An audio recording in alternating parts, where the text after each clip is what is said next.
And the reason you're trying to achieve and control everything and tick lists off is because you are seeking love that you can't find, because you think there's value in doing, producing, and achieving, and that value will give you the love you are seeking, but that's not where love comes from. So you have to stop and be still and take a big deep breath and step out of this simulation and remember who you are. The only way. Otherwise, that knock will get louder for you to get the message. And this is for me too.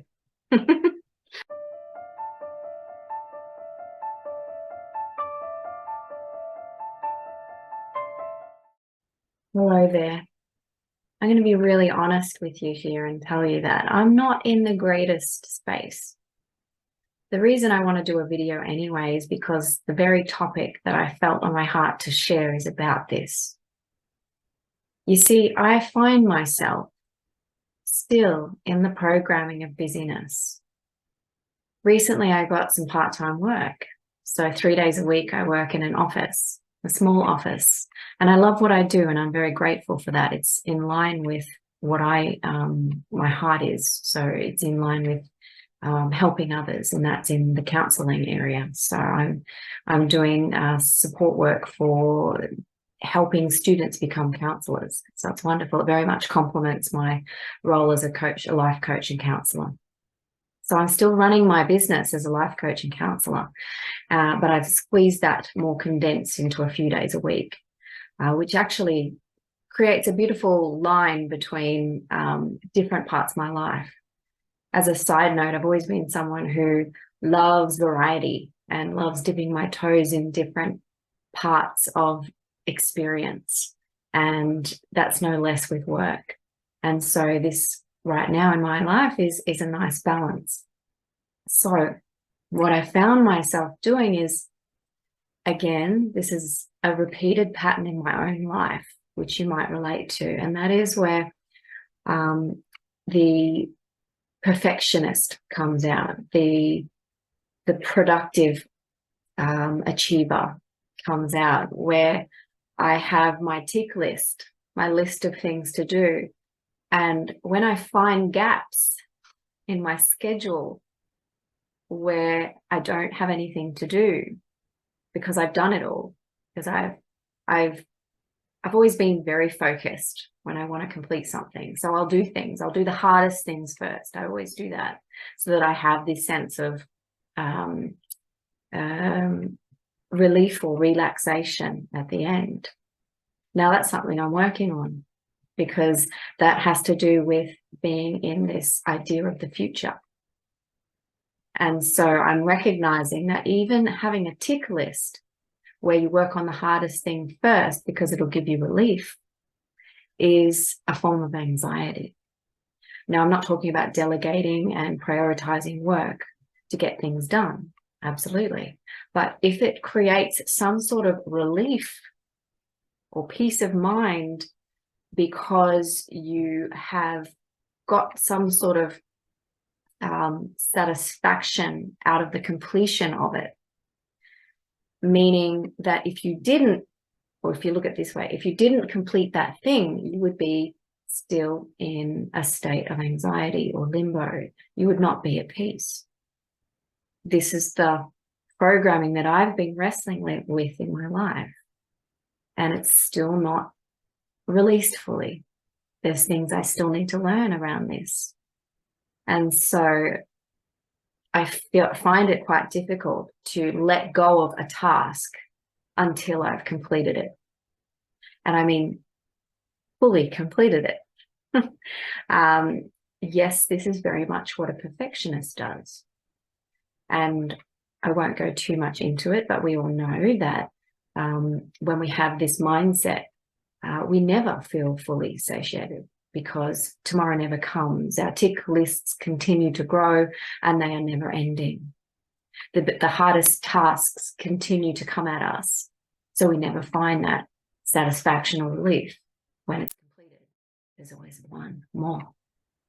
So again, I find myself sometimes with nothing on my list because I work so hard and I've gotten everything I anticipated doing done. And this is my struggle. These can be the biggest struggles for me, is when I'm in this state of completion. What it looks like is completion, but to me, there is no completion according to my programming. There is no end. You can see how this causes a cycle of suffering.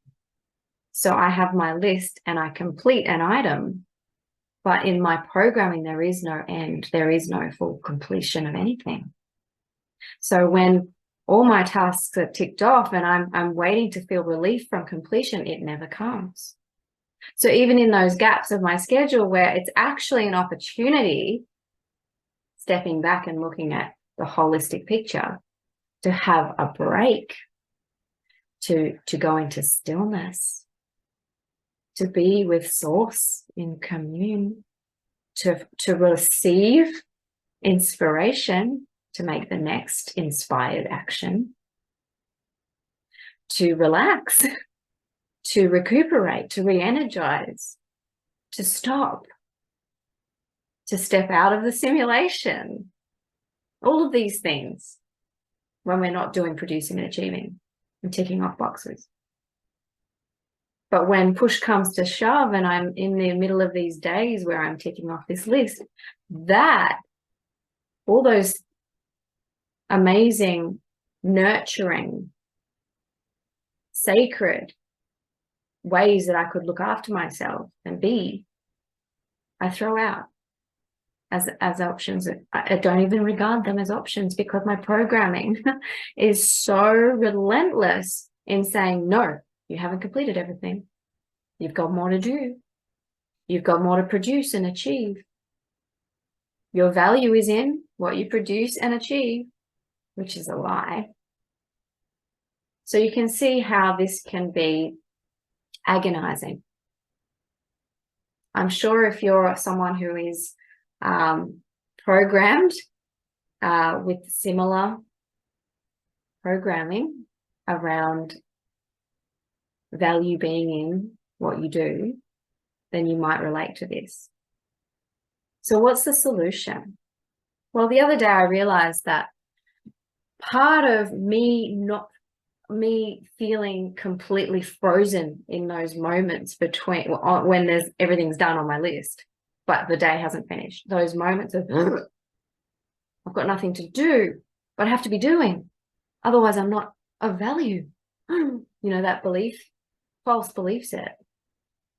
Part of experiencing that is, well, first recognizing that it's all programming and all lies. But I realized in a moment of contemplation around this that the biggest fear for me was a fear of not being enough. And I questioned, what being enough for what? And I realized everything we do, produce and achieve is really a call for love. Is to receive the love that we never received when we were a child, when we were programmed initially with this set of beliefs. So we are, as the adult, are continually adulting ourselves with the same programming. We're still waiting to receive that love from what we do, produce and achieve. So you can see why it's really hard to be still, because that fear creeps in. I'm not going to get love. And I realized that this love that I'm seeking through what I'm doing is really love for my divine, for my beloved, the spirit, to fill me up, to reconnect me with my true nature, to drop the veil of illusion around the fact that I am not my mind or programming, to reconnect with my true source, to feel that love envelope me and fill every cell of my body, to fill me with a peace, an unshakable peace that can only come from my I am presence, from remembering who I am. The love that I'm seeking through doing, producing, and achieving cannot ever come from anywhere else except from Source, God, our Creator, Spirit, whatever you want to label, the unlabelable. That's a word.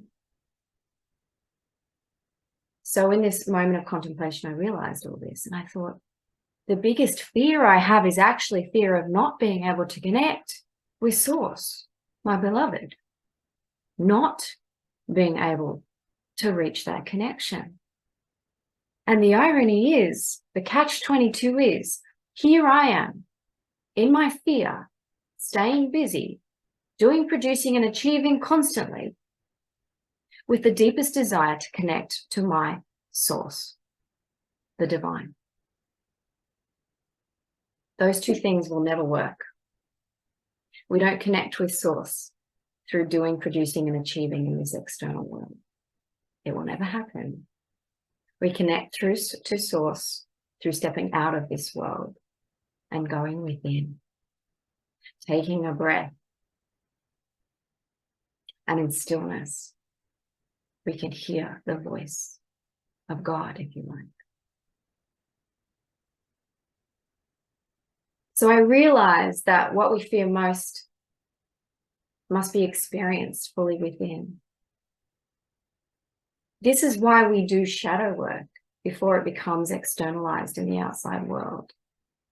These fears that I came to, that I found, that I shed light on before they became a monster in the world.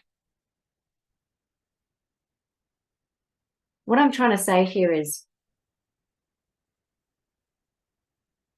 this world will bring us what we need to learn.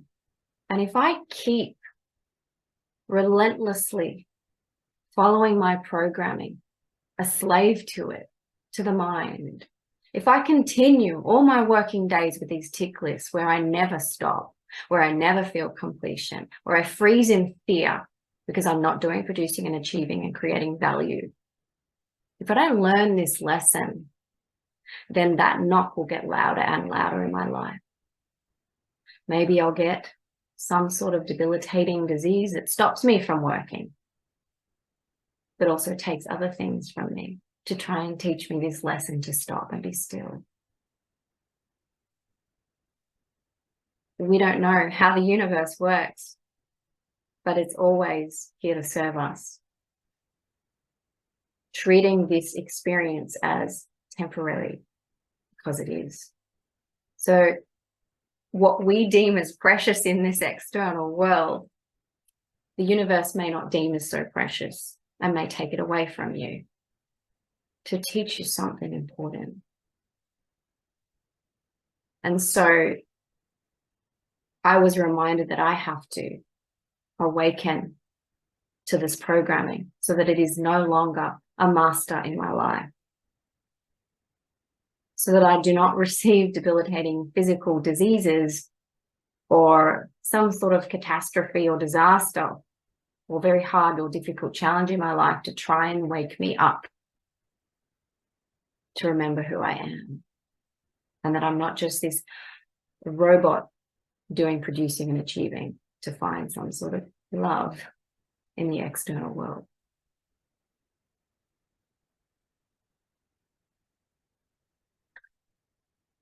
All of these fears are false, they're illusions.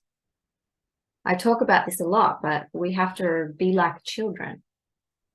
And often at the beginning of a client's journey with me, I remind them that we got lost in this idea of yesterday and tomorrow. Yesterday, depression, fear of the past. Tomorrow, anxiety or fear of the future. These are false. They are illusory fantasy worlds. Tomorrow never comes. Yesterday is only stuck in our head. It doesn't exist. So when you have a tick list and you're trying to do, produce, and achieve off that, you're basing your entire world on tomorrow. What you will do so that when do you ever get a chance to stop and be with Source, be with the divine, reconnect to your true source? to receive that love, that really that's what you're doing it all for.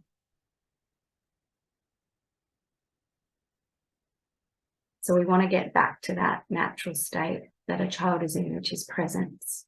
Now, here, now.